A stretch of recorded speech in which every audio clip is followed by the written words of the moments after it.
I still remember that night vividly, as if it was etched in my mind with a burning brand. It was a Tuesday, an ordinary evening in the life of what I thought was a happy marriage. My wife, Sarah, had been acting a bit distant, but I chalked it up to stress from her job. After all, she was a marketing executive, and the demands of her work often seeped into our home life. We had been together for 5 years, and I had always believed that our bond was unshakable. Little did I know how wrong I was. I was sitting on the couch, scrolling through my phone when I heard the soft chime of her notifications. At first, I ignored it, but curiosity got the better of me. I glanced over at her phone, which lay on the coffee table, lit up with incoming messages. The screen displayed a conversation that made my stomach drop. It was a group chat, and the name that stood out was that of a popular social media influencer, Jake Reynolds. He had millions of followers, known for his charming personality and flashy lifestyle. I had seen him on Sarah's Instagram feed before, always commenting on her posts, but I never thought much of it. My heart raced as I picked up her phone, unable to resist the urge to dig deeper. What I found was a series of messages that shattered my world. They were intimate, filled with laughter, flirtation, and affection that should have been reserved solely for me. The way they spoke to each other made it clear that their relationship went beyond mere friendship. I felt the blood drain from my face as I read through the exchanges. He complimented her looks, she sent him playful emojis, and there were even plans to meet up. Shock coursed through me, quickly followed by a wave of anger. How could she do this to me? The betrayal cut deeper than any knife. I felt like I had been punched in the gut, the air knocked out of my lungs. I dropped her phone back onto the table, my hands shaking. Everything I thought I knew about our relationship flashed before my eyes, and it felt like a cruel joke. I wanted to scream, to cry, to confront her right then and there, but I held back. Instead, I needed to gather my thoughts. I replayed memories of our life together, the laughter, the plans for the future, the promises we made to each other. It all felt like a lie now. The man I thought I knew, the woman I thought I loved, had betrayed me in the most unimaginable way. As I sat there, a storm brewed inside me, a mix of rage and sorrow that demanded to be unleashed. I felt powerless, trapped in a situation that was spiraling out of control. The thought of confronting her made my heart race, but I knew I had to act. I couldn't let this betrayal go unnoticed. I had to expose the truth, not just for myself, but for everyone who had been deceived by her facade. In that moment, I made a decision. I wasn't going to confront her just yet. Instead, I would gather evidence, and I would make sure that everyone knew what she had done. It was the only way I could reclaim my power in a situation where I felt utterly powerless. The days that followed my discovery felt surreal, as if I was living in a fog. I went through the motions of daily life, but inside I was a wreck. Each time I saw Sarah, my heart twisted in a knot of anger and betrayal. She was blissfully unaware, or at least pretending to be, and that infuriated me even more. I watched her laugh, her smile lighting up the room, and I couldn't help but feel sick. How could she act so normal when she was hiding such a monumental secret? Every little thing reminded me of her betrayal. The way she brushed her hair back, the scent of her perfume, even the mundane routine of our evenings together became unbearable. I found myself staring at the walls, lost in thought, replaying every moment we had shared. Memories that once brought me joy now felt tainted. Our wedding day, the vacations, the quiet evenings spent together, all I could see was the shadow of her infidelity looming over them. I began to question everything about our relationship. Was any of it real? Did she ever truly love me, or was I just a convenient backdrop in her life? The thought gnawed at me, leaving me feeling inadequate and confused. I had always considered myself a good husband. I worked hard to provide for us, supported her dreams, and tried to be understanding. Yet here I was, betrayed by the one person I trusted the most. In my mind, I replayed the messages I had read. I could almost hear her laughter as she typed back to Jake, the way she must have felt when he complimented her. I imagined the excitement in her eyes when they discussed meeting up. The thought of her being intimate with him, emotionally or physically, made my skin crawl. I felt like I was losing my grip on reality, spiraling into a pit of despair. I tried to reach out to friends, but it was hard to explain without revealing too much. I felt embarrassed, ashamed even. Who wants to admit that their spouse is cheating? I kept my pain bottled up, wearing a mask of normalcy during social gatherings. The laughter of friends felt like a cruel reminder of my own misery. I wondered if they could see through my facade, if they could sense the turmoil churning inside me. Nights were the worst. I would lie awake, staring at the ceiling, consumed by thoughts of betrayal. I thought about confronting Sarah, but what would I say? How could I expose her without losing everything we had built together? I was torn between the desire for revenge and the fear of losing her completely. The emotional conflict was exhausting. And then there were moments of clarity. I thought about how I wanted to respond to this betrayal. I could either let it eat away at me or take action.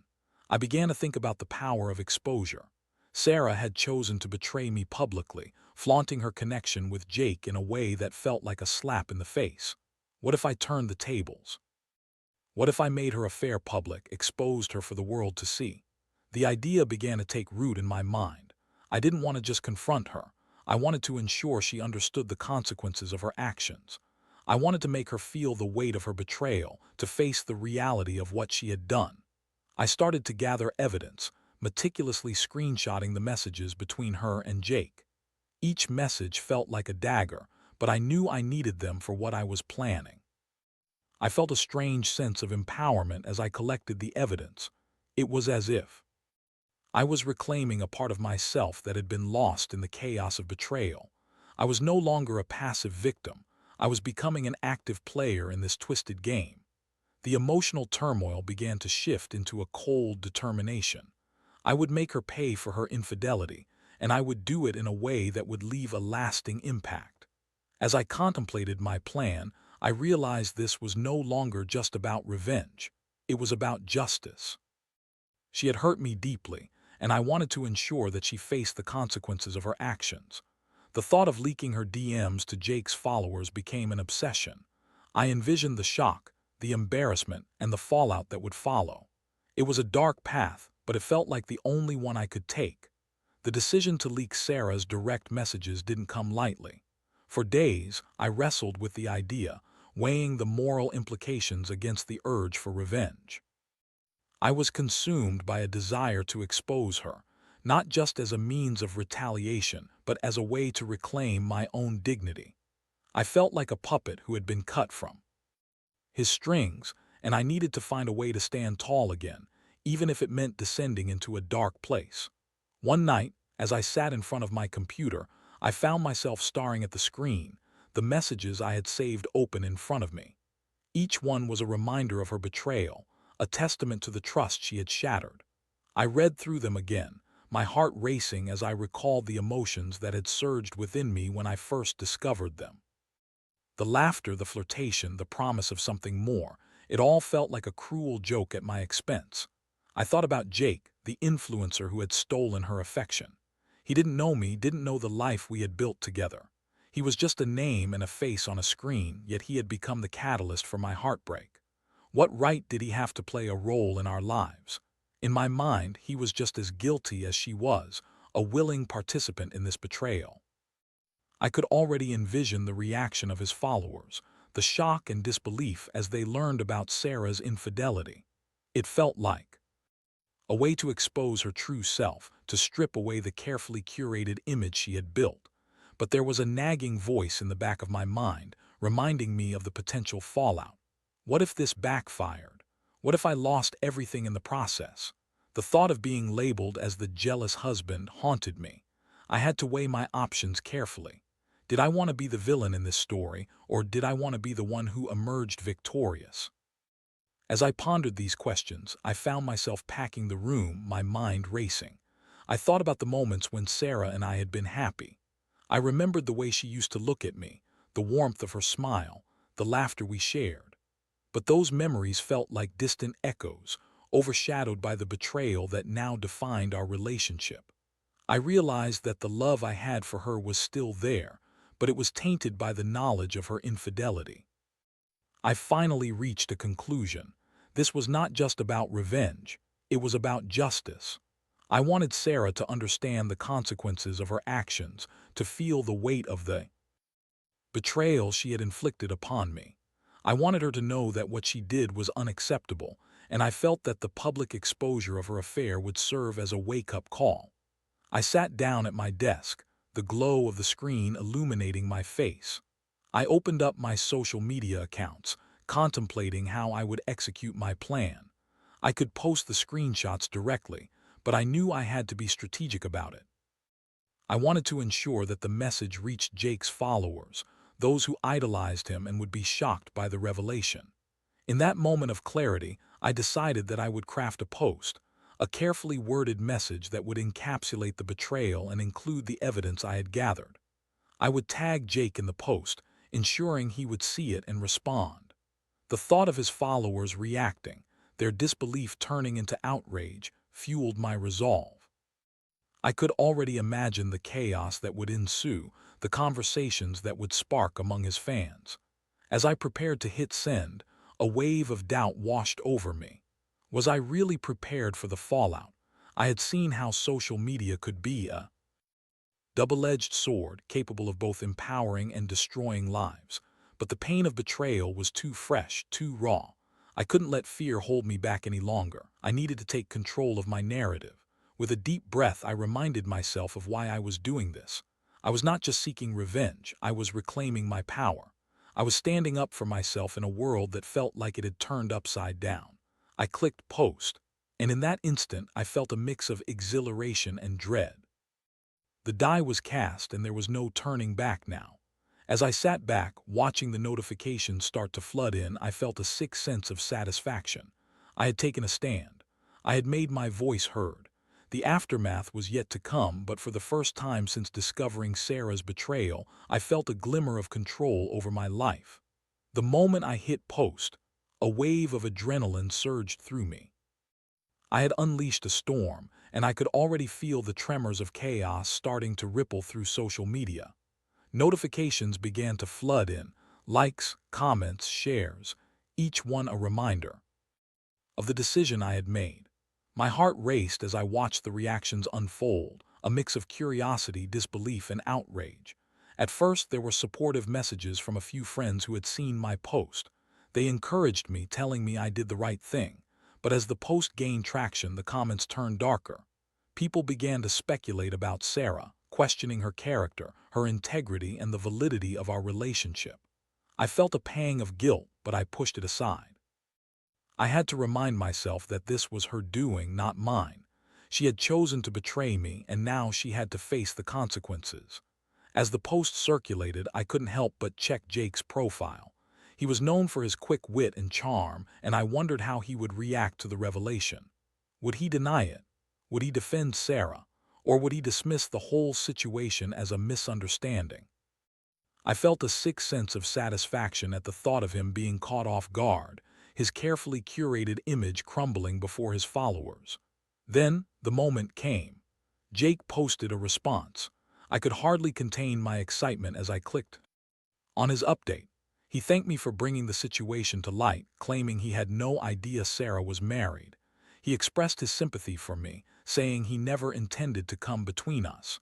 But as I read his words, I felt a wave of anger wash over me. His response was so calculated, so rehearsed. It felt like he was trying to play the victim while absolving himself of any responsibility. The comments on his post exploded. Followers were torn between defending him and questioning his morals. Some sympathized with me, while others accused me of being a jealous husband trying to ruin a good thing.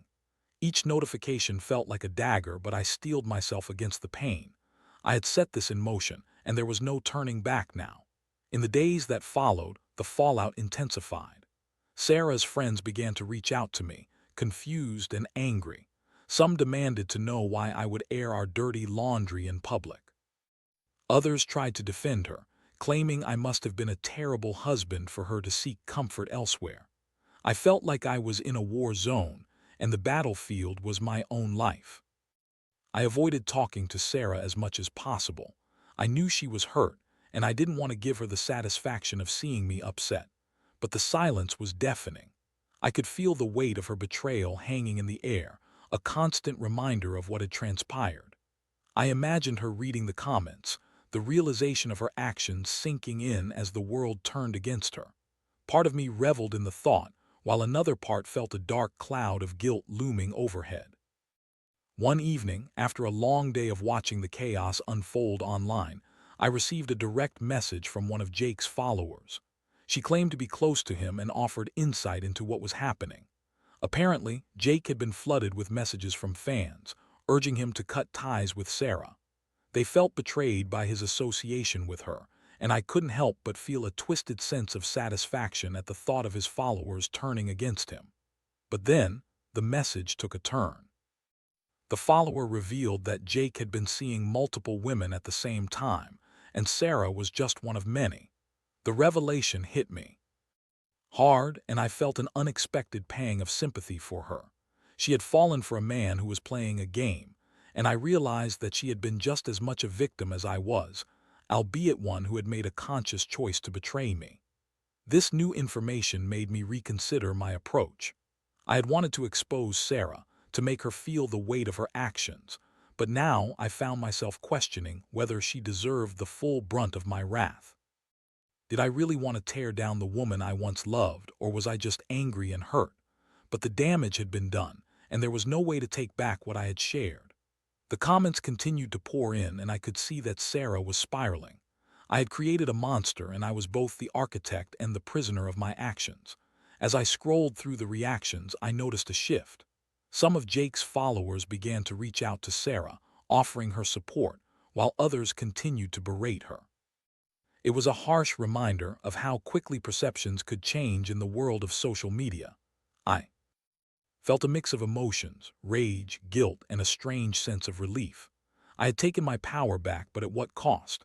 As I lay in bed that night, staring at the ceiling, I realized that I had crossed a line. I had sought revenge, but now I was left with a hollow victory. I had exposed Sarah, but in doing so, I had also exposed a part of myself that I didn't recognize. The thrill of revenge had turned into an unsettling emptiness. The aftermath of my decision to leak Sarah's messages unfolded like a slow-motion train wreck. What had initially felt like a surge of empowerment quickly morphed into a nightmare I couldn't escape. The fallout was relentless, and I was left to navigate the wreckage of my own making. In the days following my post, Sarah's world began to crumble. She was bombarded with messages from friends, family, and even strangers who had seen the post.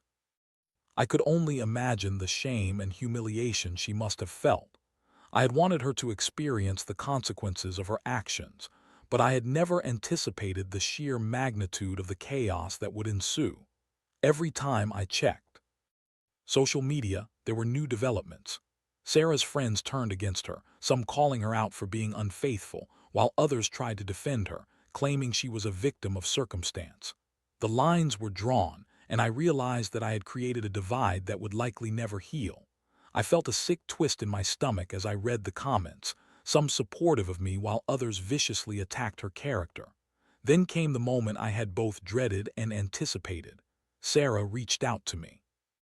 It was late one night when my phone buzzed with a message from her. "Can we talk?" It read. I hesitated before responding, my fingers hovering over the screen. Part of me wanted to ignore her, to let her stew in the consequences of her actions, but another part of me felt a flicker of empathy. I agreed to meet her the next day, my heart racing at the thought of facing her. As I prepared for the confrontation, I felt a mix of anxiety and anger. What would I say? Would I confront her about her betrayal, or would I allow her to explain herself? When I arrived at the cafe, I found Sarah sitting at a table, her eyes red and puffy. She looked different, broken, vulnerable. The confident woman I had married seemed to have vanished, replaced by someone who was clearly struggling to cope with the fallout. I took a seat across from her, and for a moment neither of us spoke. The silence hung heavy between us, filled with unspoken words and emotions. Finally, she broke the silence. "I'm so sorry," she said, her voice trembling. "I never meant for any of this to happen." I felt my heart harden at her words. How could she say that? How could she act as if this was all just a misunderstanding? I wanted to lash out, to remind her of the pain she had caused, but instead, I took a deep breath and listened. As she spoke, I began to understand her perspective. She explained how she had felt neglected, how the pressure of her job had made her feel isolated. She claimed that she had turned to Jake for validation, that it had started as harmless flirting and escalated into something she never intended. I wanted to scream, to tell her that none of that justified actions, but I held back. I didn't think it would go this far, she continued, tears streaming down her face. I thought I could handle it. I thought I could keep it a secret. I felt a mix of anger and pity. She was trying to justify her betrayal, but I could see the pain in her eyes. I exposed you, Sarah, I said quietly. I didn't want to hurt you, but I wanted to make you understand what you did to me. Her gaze dropped to the table, and I could see the shame etched on her face. You don't understand, she said, her voice barely above a whisper. I've lost everything, my friends, my reputation. I don't know how to fix this. And there it was, the crux of the matter. She had been exposed just as I had wanted. But hearing her despair stirred something within me, a flicker of compassion. I had wanted revenge, but I had never wished for her to suffer like this.